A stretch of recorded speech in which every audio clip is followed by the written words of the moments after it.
Assalamu alaikum students. I hope you all are fine. This is the third lecture of second year chemistry. We discussed basic features of organic compound in the last lecture. Today we are going to see what are the sources from which organic compounds can be obtained. So moving towards today's lecture, सबसे पहले हम देखेंगे कि what is the importance of organic chemistry. Organic chemistry को पढ़ना क्यों ज़रूरी है. बहुत सारे ऐसे रिएक्शंस हैं जो कि लिविंग ऑर्गेनिजम्स में होते हैं, इंक्लूडिंग ह्यूमंस, जो कि ऑर्गेनिक है नेचर में, जैसे कि बहुत सारे एंजाइमेटिक रिएक्शंस हैं, बायोकेमिकल रिएक्शंस हैं, वो सब के सब जो हैं वो ऑर्गेनिक रिएक्शंस होते हैं. इसी तरह बहुत सारे नेचुरली अकरिंग कंपाउंड्स हैं जिनको इस्तेमाल किया जाता है, जैसे कि बहुत सारे फूड आइटम्स हैं, मेडिसिन्स हैं और सिल्क फाइबर जो कि सिल्क फर्म बनाता है. इस तरह के बहुत सारे कंपाउंड्स जो कि नेचुरली एग्जिस्ट करते हैं वो ऑर्गेनिक होते हैं. इसी तरह आर्टिफिशियली कुछ कंपाउंड सिंथेसाइज किए जाते हैं, जैसे कि पॉलीमर्स हैं. पॉलीमर्स का इस्तेमाल आजकल बहुत ज़्यादा है. पॉलीमर इंडस्ट्री में बहुत सारे ऐसे पॉलीमर्स हैं जो कि डेली लाइफ में इस्तेमाल होते हैं, जैसे कि पीवीसी है, पॉलीएथिलीन है, इसी तरह पॉलीएस्टर है, पॉलीएमाइड है. मेडिसिन जितनी भी हम इस्तेमाल करते हैं they are organic in nature. इसी तरह पेंट्स, फर्टिलाइजर्स, डिटर्जेंट्स और जितने भी प्रिजर्वेटिव्स इस्तेमाल किए जाते हैं वो सारे के सारे ऑर्गेनिक होते हैं. इसलिए ऑर्गेनिक कंपाउंड्स को स्टडी करना और ऑर्गेनिक केमिस्ट्री को समझना बहुत ज़रूरी है. नेक्स्ट हमने देखना है कि what are the sources of organic compounds. Organic compounds को ऑब्टेन करने की 3 मेन सोर्सेज हैं जो कि फॉसिल फ्यूल्स कहलाते हैं. अब फॉसिल फ्यूल्स की डेफिनेशन क्या है? ऐसे हाइड्रोकार्बन्स जो कि प्लांट्स और एनिमल रिमेन्स की डीकम्पोजिशन से ज़मीन के अंदर ट्रैप हो जाते हैं, उनको फॉसिल फ्यूल्स कहा जाता है. अब इनके लिए फ्यूल्स का वर्ड क्यों यूज़ करते हैं? क्योंकि इनको पुराने ज़माने में और इवन अभी तक इनको as an energy source use किया जाता है, जिसमें कि फॉसिल फ्यूल्स में हमारे पास कोल है जो कि एक ब्लैक कलर का सॉलिड होता है जिसको एज एन एनर्जी सोर्स इस्तेमाल किया जाता है. इसी तरह ऑयल है जो कि लिक्विड स्टेट में एग्जिस्ट करता है और इसको बर्न करके इससे एनर्जी ऑब्टेन की जाती है. और इसी तरह नेचुरल गैस है जो कि जिसकी बर्निंग से एनर्जी ऑब्टेन होती है. तो बेसिकली ये तीनों कोल, ऑयल और नेचुरल गैस जो है इनको एज एन एनर्जी सोर्स इस्तेमाल किया जाता है. And they are also source of many organic compounds. बहुत सारे ऑर्गेनिक कंपाउंड्स जो हैं वो इनसे ऑब्टेन किए जाते हैं. अब कोल जो है इसकी क्या इंपॉर्टेंस है? अगर हम कोल को इसकी डिस्टिलेशन करें तो इससे 3 डिफरेंट फ्रैक्शंस जो हैं वो सेपरेट हो सकते हैं, जो कि सॉलिड मटेरियल जो होगा उसको हम कोक कहेंगे जो कि सॉलिड स्टेट में होगा. इसी तरह विस्कस लिक्विड हम इससे ऑब्टेन कर रहे हैं तो उसको कोल तार कहा जाता है जो कि ब्लैक कलर का लिक्विड होता है. और इसी तरह अगर गैशियस प्रोडक्ट जो है वो इससे ऑब्टेन हो रहा है तो उसको हम कोल गैस कहेंगे. तो बेसिकली जो फॉसिल फ्यूल्स हैं वो 3 डिफरेंट टाइप्स के हैं, जिनमें we have coal, oil and natural gas. और कोल जो है उसकी डिस्टिलेशन से 3 डिफरेंट प्रोडक्ट्स ऑब्टेन होते हैं जिनको कोक, कोल तार और कोल गैस कहा जाता है. और इन तीनों से बहुत सारे ऑर्गेनिक कंपाउंड्स जो हैं उनको आइसोलेट करना पॉसिबल होता है. अब हम आते हैं कोल की तरफ कि कोल क्या है. जैसे कि मैं आपको ऑलरेडी बता चुकी हूँ, अ कंबस्टिबल ब्लैक और डार्क ब्राउन रॉक एक डार्क ब्राउन या ब्लैक कलर का सॉलिड मटेरियल होता है जो कि प्लांट मैटर से बनता है. अब प्लांट मैटर जब उसकी डेथ होगी, जब वो ट्रैप हो जाएगा with in the earth surface और उस पर बहुत सारे ऑर्गेनिक रिएक्शंस होंगे, तो उसके नतीजे में जो सॉलिड बनेगा उसको हम कोल कहेंगे. और कोल जो है ये ऐसा नहीं है कि कोई दरख्त जो है वो अगर 10 साल पहले या 15 साल पहले अगर कोई प्लांट जो है वो ज़मीन के अंदर बरी हो गया है तो उससे कोल बन जाएगा, बल्कि ये ऐसे ट्रीज रिमेन से बनता है जो कि 500 मिलियन ईयर्स अगो ज़मीन में ट्रैप हो चुके होते हैं. उन पे बहुत सारे ऑर्गेनिक रिएक्शंस होते हैं और उससे कोल जो है वो ऑब्टेन होता है. अब हम यहाँ पे ये देखते हैं कि प्लांट मैटर से कोल कैसे ऑब्टेन होता है. अगर आप देखें तो सबसे पहले पीट बनता है. अब पीट में सिर्फ कार्बन नहीं है, जितना ज़्यादा ब्लैक कलर यहाँ पे होगा इट मीन्स के कार्बन कंटेंट उतना ही ज़्यादा है. अब यहाँ पे आपको ग्रीन कलर भी नज़र आ रहा है, विच मीन के जैसे ही प्लांट रिमेन जो है वो ज़मीन के अंदर बरी होगा तो वहाँ पे जो आपके पास इनिशियल रिएक्शंस के बाद जो चीज़ आएगी उसको हम पीट कहेंगे. उसके बाद लिग्नाइट फॉर्म होगा.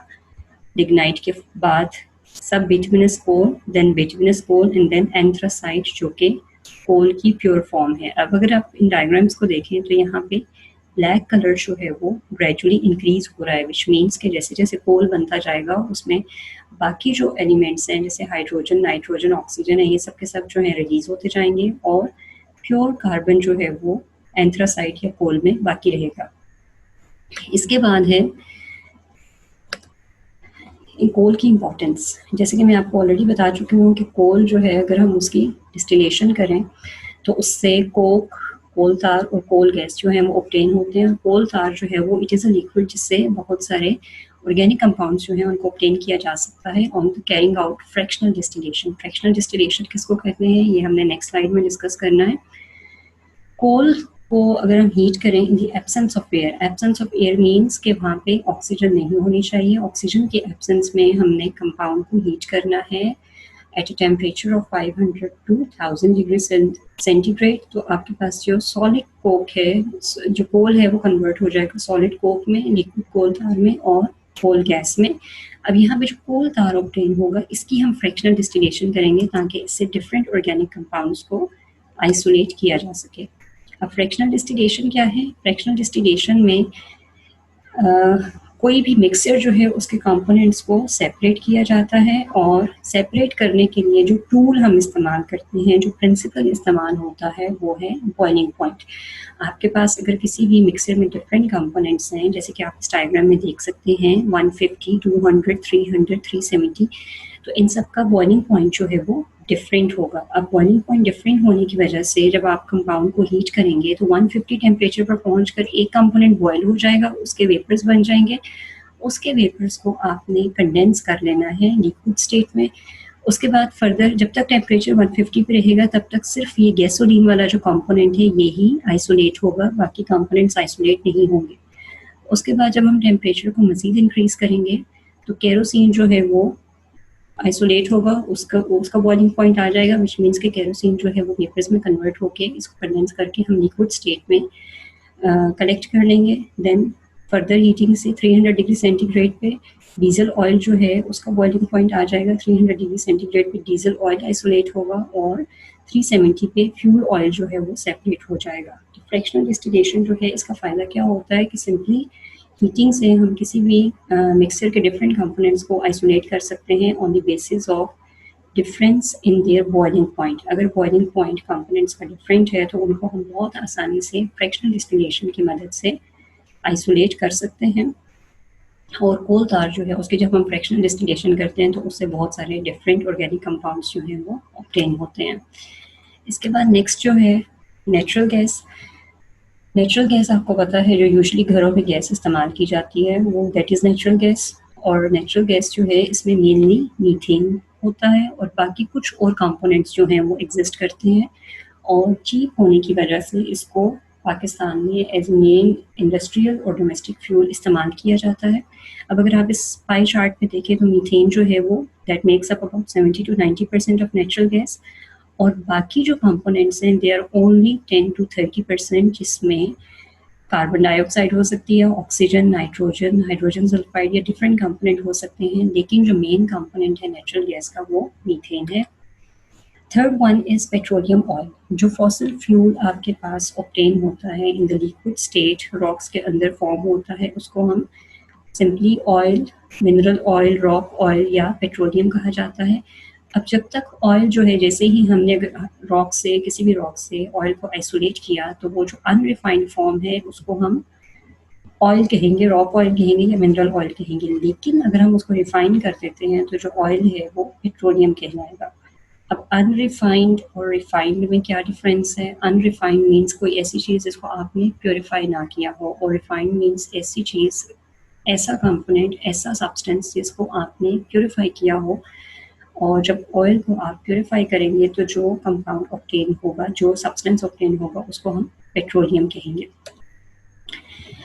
पेट्रोलियम की फ्रैक्शनल डिस्टिलेशन भी की जाती है और इससे बहुत सारे डिफरेंट कंपोनेंट्स जो हैं वो आइसोलेट होते हैं। जैसे कि आप यहाँ पे देख सकते हैं कि अगर आप इसकी फ्रैक्शनल डिस्टिलेशन करते हैं और इसको टेम्परेचर देते हैं 20 डिग्री सेंटीग्रेड तक का, तो बहुत सारी गैसेस जो हैं वो इसमें से निकल जाती हैं। इट मीन्स कि पहला कंपोनेंट जो ऑयल में से निकलेगा वो गैसेस का है।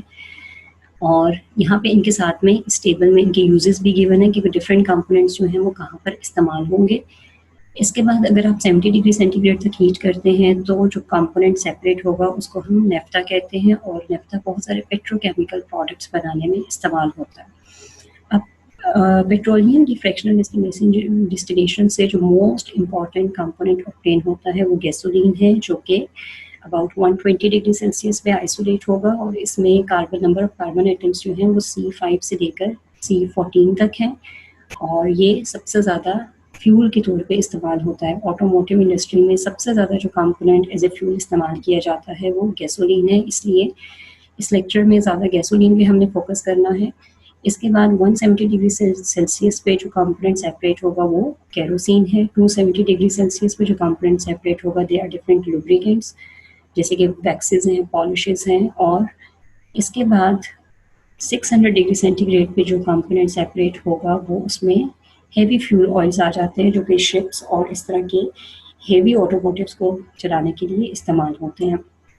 अब ये फ्रैक्शनल डिस्टिलेशन ऑफ पेट्रोलियम जो है, इसमें आपको ये याद रखना है कि जो मोस्ट इम्पॉर्टेंट कंपोनेंट है हमारे लिए दैट इज़ गैसोलीन, जो कि 120 डिग्री सेल्सियस पे आइसोलेट होता है, और जिसमें नंबर ऑफ कार्बन एटम्स जो हैं they are from C5 to C14। इसके बाद हमने देखना है what is cracking of petroleum.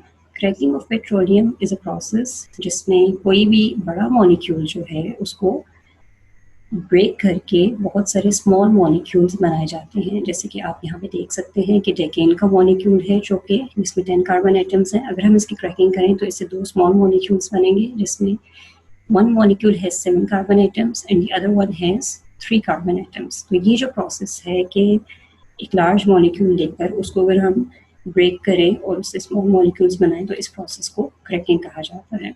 अब क्रैकिंग की ज़रूरत क्यों पड़ती है?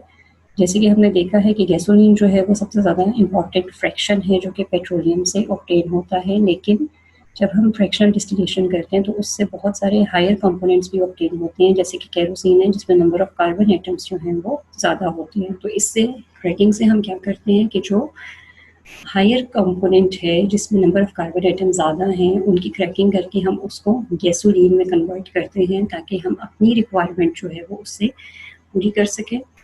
और गैसोलीन जो है वो सिर्फ 20% ऑब्टेन होता है पेट्रोलियम की फ्रैक्शनल डिस्टिलेशन से। बाकी जो रिक्वायरमेंट है गैसोलीन की वो क्रैकिंग के प्रोसेस से पूरी की जाती है। यहाँ पर आपसे शॉर्ट क्वेश्चन पूछा जा सकता है कि वाई इज़ क्रैकिंग इम्पॉर्टेंट, तो उसमें आपने ये बताना है कि पेट्रोलियम के लेस डिज़ायरेबल फ्रैक्शन जैसे कि केरोसिन है, इसको गैसोलीन में कन्वर्ट करने के लिए जो प्रोसेस हम करते हैं उसको क्रैकिंग कहते हैं, और इसकी इम्पॉर्टेंस क्या है कि इससे गैसोलीन की रिक्वायरमेंट को पूरा किया जा सकता है। अब इसके बाद हमने देखना है कि क्रैकिंग की कौन सी डिफरेंट टाइप्स हैं। 3 डिफरेंट टाइप्स हैं क्रैकिंग की।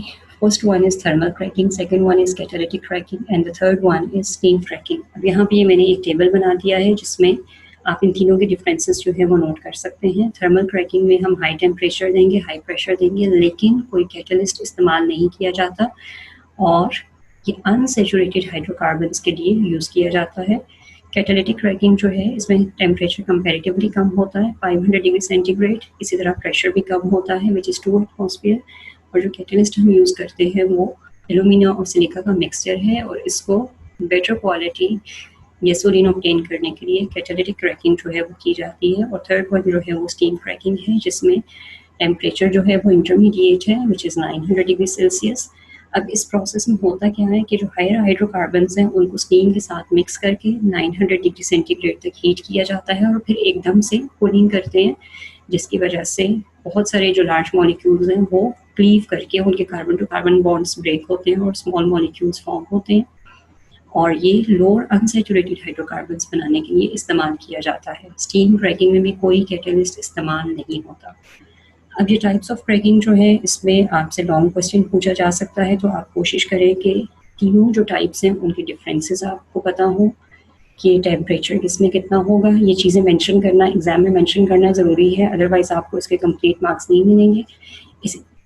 इसी तरह यहाँ पे कैटलिस्ट जो है उसको मेंशन करना ज़रूरी है कि कैटालिटिक क्रैकिंग में आप कौन सा कैटलिस्ट यूज़ कर रहे हैं, और कौन सी क्रैकिंग जो है वो किस किस्म के प्रोडक्ट्स बनाने के लिए इस्तेमाल की जाती है। इसके बाद जो नेक्स्ट टॉपिक है दैट इज़ रिफॉर्मिंग। रिफॉर्मिंग में कोई भी अगर स्ट्रेट चेन हाइड्रोकार्बन है तो उसको आप ब्रांच चेन हाइड्रोकार्बन में कन्वर्ट करते हैं। और इसमें प्रोसेस क्या होता है कि स्ट्रेट चेन हाइड्रोकार्बन को हीट किया जाता है in the presence of catalyst, लेकिन ऑक्सीजन नहीं होनी चाहिए। The process would be carried out in the absence of oxygen and in the presence of catalyst. और रिफॉर्मिंग जो है इसकी ज़रूरत क्यों पड़ती है, क्योंकि ये फ्यूल का ऑक्टेन नंबर जो है वो इंक्रीज करता है। अब हमने देखना है कि what is octane number. Octane number जो है इट इज़ स्टैंडर्ड जो कि किसी भी फ्यूल की क्वालिटी को यूज़ करने के लिए को डिफाइन करने के लिए इस्तेमाल किया जाता है। और ऑक्टेन नंबर जो है it is simply the ratio of 2,2,4 trimethyl pentane. अगर आप लास्ट स्लाइड में देखें तो दो प्रोडक्ट्स हैं आपके पास यहाँ पे, 2,2,4 ट्राईमिथाइल पेंटेन एंड ऑक्टेन। अब अगर इन दोनों के मिक्सचर में हम 2,2,4 ट्राईमिथाइल पेंटेन की परसेंटेज देखें तो उसको ऑक्टेन नंबर कहा जाता है।